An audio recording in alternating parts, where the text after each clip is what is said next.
Nous avons une belle mission, c'est-à-dire accompagner des personnes âgées. Il y a des besoins fondamentaux de l'être humain qui restent les mêmes, depuis tout petit jusqu'à tout au bout. Et il y a d'autres besoins, plutôt au plan émotionnel, que nous rencontrerons à travers des moyens que nous appelons non médicamenteux, que nous avons développés durant les 4 dernières années dans cette institution. Des moyens surprenants, mais qui font tellement de bien à certains moments avec certaines personnes et qui montrent toute leur utilité dans la vie de tous les jours des résidents. L'art, la musique, le toucher, la création, l'animal et l'amour qu'on lui donne et qu'on reçoit. La poupée, un robot émotionnel avec l'aspect d'un bébé phoque, il fait des merveilles. Mettre 2 gouttes de lavande et 1 goutte de néroli sur un mouchoir et qu'elle hume et qu'elle dit « Oh, qu'est-ce que ça sent bon !» peut faire descendre un peu une anxiété ou une envie de partir. Développer tous ces moyens ne veut pas dire qu'on peut faire abstraction complètement des médicaments, mais en général, on en donne moins. Facile à utiliser, il faut juste y penser, il faut juste les avoir sous la main. Et nous, on a la grande chance d'en avoir plusieurs sous la main.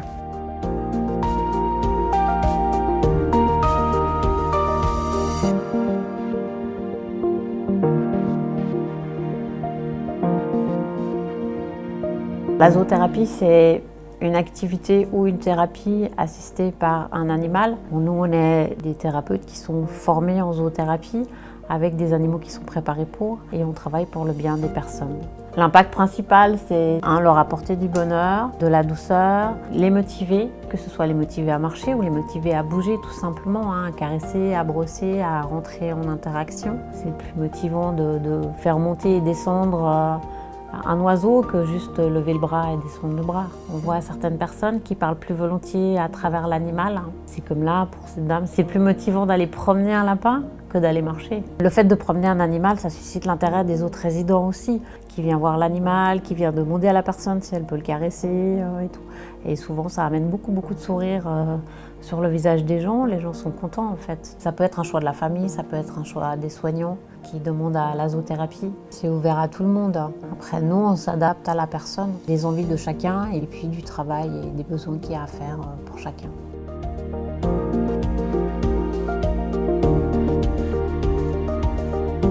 Cela fait à peu près une 30aine d'années que je crée des parfums personnalisés et que je travaille aussi dans les hôpitaux pour soulager les gens avec les senteurs. Il ne faut pas oublier que plus de 1% de nos gènes est consacré à l'odorat. Donc l'olfaction est très importante et elle peut aider à beaucoup de niveaux. Valfleuret justement m'appelle dans différents cas, si une personne peut-être a perdu le goût de manger ou si une personne est angoissée, elle n'arrive pas bien à dormir. Je tâche toujours d'être avec la personne et de lui trouver quelque chose qui va lui plaire. J'ai une palette plus ou moins de 200 odeurs. Je crée normalement toujours 2 mélanges, un en vaporisateur si elle a une maladie qui dégage une mauvaise odeur et aussi une huile de massage. Où les senteurs peuvent aider, par exemple, c'est pour l'appétit. Là, je demande toujours d'où vient la personne et je vais essayer de retrouver les épices qui étaient employées dans le cadre où elle vivait. Et j'ai vu très souvent, en lui faisant ressentir ces odeurs, on m'a dit elle a recommencé à manger.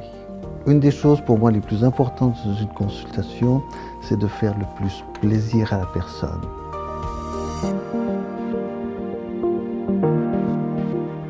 Le duvet thérapeutique, ça sert pour des résidents qui ont des problèmes cognitifs, pour les angoisses qu'on met sur eux quand on le couche. Donc on le laisse à peu près 3 à 4 heures. C'est un peu lourd. Il y a des résidents qui l'acceptent et des résidents qui ne l'acceptent pas. Tant qu'ils le gardent, ils se sont cajolés, si vous voulez. Un petit peu de chaleur et voilà, c'est ça qui va les calmer. Et après, elle s'endort. Ça n'empêche pas que plusieurs heures après, elle se réveille de nouveau. Mais le temps qu'elle a, elle se calme. C'est comme une mousse qui a à l'intérieur une matière assez agréable. C'est très doux.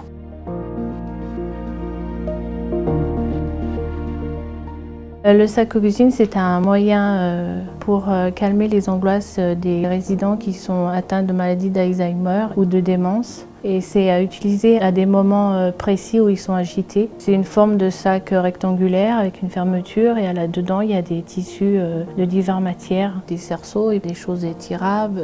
On peut en avoir un unique basique avec juste des tissus, puis un autre vraiment spécifique pour une personne particulière à qui on n'utilisera qu'avec elle.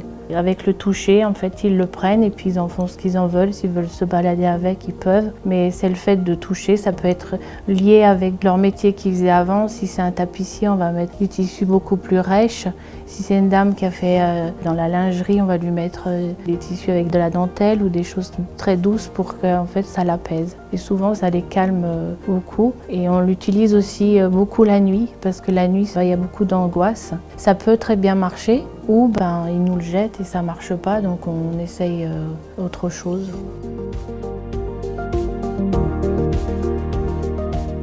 Je vous ai présenté la bande mélo. La musique, c'est l'activité préférée des résidents. C'est vrai que ça touche tout le monde.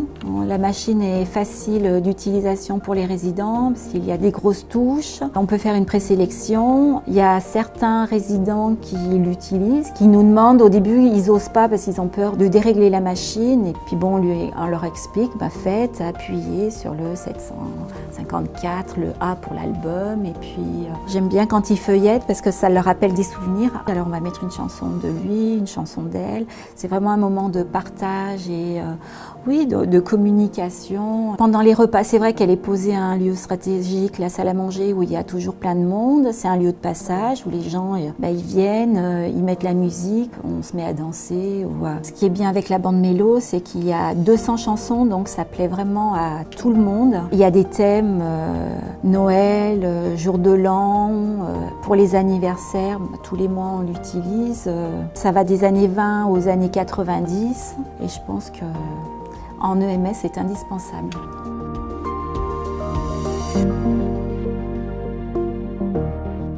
Le principe du Snøzeland, c'est une approche qui est différente en fait avec le résident, qui va être plus sur le savoir-être, plus que le savoir-faire. Différents stimuli, donc visuels, auditifs, au niveau de l'odorat, etc. Le fauteuil massant et le lit de flottaison, c'est vraiment pour de la détente. Donc le fauteuil massant, ça va être différentes techniques de massage qui vont soit masser le dos, les jambes, soit en simultané. C'est la personne en fait qui a une télécommande et qui choisit en fait le type de massage. Donc nous on peut l'aider. Sur le fauteuil massant, tous les résidents peuvent venir. Dans le lit de flottaison, il va se sentir comme en apesanteur avec des jets qui vont venir le masser au niveau de tout le corps. On peut régler la température, on peut choisir la force en fait des jets. Ça va favoriser la circulation sanguine, une cicatrisation qui sera plus rapide. C'est quelque chose qu'on fait régulièrement. Après, il y a des gens qui peuvent venir en occasionnel, vraiment juste pour se détendre. Essentiellement pour ce couple, c'est un moment où ils sont ensemble. Donc voilà, l'objectif de toutes ces techniques, c'est vraiment que le résident soit bien, qu'il y ait vraiment un bien-être et contribuer à améliorer surtout la qualité de vie du résident ainsi qu'en société. Je vous ai présenté le chariot SOS. C'est un chariot pour des personnes qui ont des troubles cognitifs. C'est pour en gros apaiser leur stress. Ça les calme, nous les rassurons, nous les calmons avec toutes ces sortes de jeux. Nous avons vu le chat avec les battements de cœur. Ça leur rappelle quand leur maman les tenait vers eux, donc ça leur rappelle aussi leur enfance. Il y a aussi des huiles de massage, des boîtes à musique. Certains ils aiment danser, donc ils se lèvent et ils dansent. Nous avons aussi un sac avec beaucoup de boutons dedans, donc au toucher ils sont un peu craintifs. Après ils voient les boutons avec les différentes couleurs, les formes. Près des hommes, ils aiment bien aussi le bricolage, donc la plaque avec les vis, ça les calme un moment, ils se sentent plus apaisés, ils sentent qu'ils servent à quelque chose, disons aussi. On a des puzzles pour les hommes, pour les femmes, donc c'est des puzzles avec 5 morceaux, mais ils vont y arriver. Ça les tient un moment et ils se sentent moins angoissés, surtout le soir. Ils ont l'impression d'être là, de vivre quoi.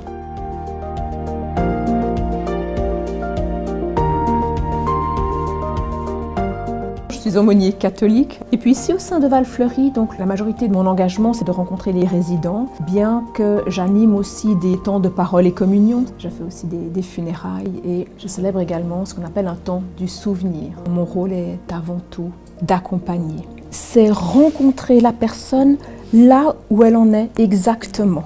Alors je rencontre des résidents qui ne sont alors pas forcément catholiques et pas forcément croyants. Alors il arrive des fois, et c'est quand même assez souvent le cas, il n'y a plus de mots ou parfois les facultés cognitives ne sont pas suffisantes pour exprimer le sentiment d'abandon, la peur, la colère. Alors dans ces moments-là, il faut trouver un autre langage qui est généralement celui du toucher. Donc l'importance de se tenir la main, de se regarder, de se sourire. Une caresse sur l'épaule fait beaucoup de bien. Quitter la personne avec un peu plus de légèreté pour elle, avec un petit peu d'optimisme, avec un petit sourire. Que cette personne sente qu'elle est aimée. Ça permet quand même de décompresser et de trouver un certain apaisement.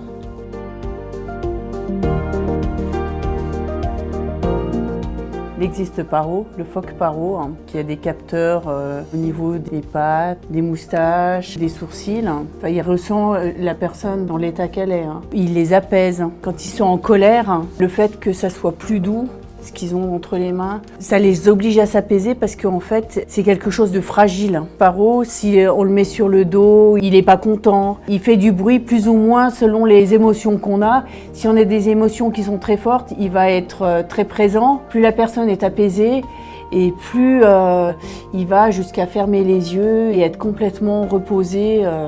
On ne peut pas le laisser sur une table et puis qui veut va le prendre. Par contre, le poupon thérapeutique, si on le laisse sur une chaise dans le salon, il y a des personnes qui vont aller le chercher d'elles-mêmes parce qu'elles vont le trouver joli. Nous, on avait une dame, elle a vu le poupon chez quelqu'un d'autre, elle a dit « Oh, il est joli, il y a des finitions magnifiques et tout ». Et elle l'a voulu, elle est toute contente, elle lui fait plein de paires de chaussettes. Du coup, ça lui fait une activité. Il y en a avec le poupon qui vont ressortir comment ils étaient avec leurs enfants. Paro et puis le poupon thérapeutique, ça peut être autant pour des séances individuelles que pour des séances de groupe. Ça peut être autant pour des personnes qui sont démentes et Alzheimer que des personnes qui sont bien parce qu'il y a des personnes qui ont toute leur tête, mais ça permet aussi de faire ressortir aussi les émotions. C'est pour toutes les personnes qui sont dans des états de stress, d'angoisse. Ça inclut, je dirais, tout le monde.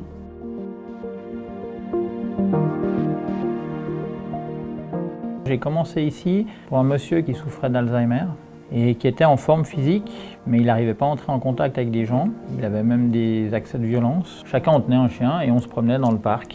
Et tout d'un coup, l'image de monsieur violent devenait « Ah, c'est le monsieur qui va promener avec les chiens ». Il y a tout le côté social qui s'est développé après, petit à petit. Un gros travail qu'on fait ici, c'est sur la mémoire. Elle veut savoir le nom du chien. Elle l'appelle toujours Poupounette. Donc elle se souvient bien qu'elle l'appelle toujours Poupounette, mais elle ne se souvient pas du nom officiel du chien.